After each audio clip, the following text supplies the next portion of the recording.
High Court of Manipur has directed the NIA to file the charge sheet within a month in the case of killing of 3 women and 3 children in Jiribam in November last year. A division bench comprising Chief Justice K. Somashekar and Justice Ahantin Bimol Singh gave the direction while hearing a PIL on Thursday. The court warned that any further delay would be taken seriously. During the hearing, a division bench comprising Chief Justice Kempaya Somashekar and Justice Ahantin Bimol Singh noted the grave and shocking nature of the case. The NIA submitted 2 sealed cover reports outlining the current status of the investigation, which the court ordered to be placed in the safe custody of the Registrar General until further orders.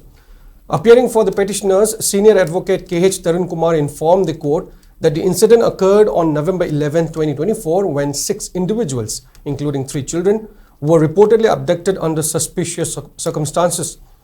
In the days following the incident, all 6 bodies were recovered one by one from the Barak River in Jiribam district, triggering public outrage and demands for justice.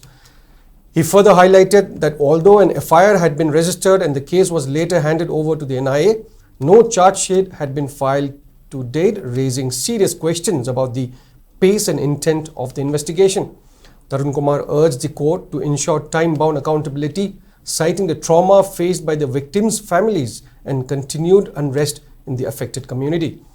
On the other hand, NIA, represented by Deputy Solicitor General of India K.H. Samarjit, assured the court that the investigation had reached its final phase and that the agency was preparing to file the charge sheet under relevant sections of the Criminal Procedure Code CRPC and the Bharatiya Nagarik Suraksha Sanhita BNSS Act 2023.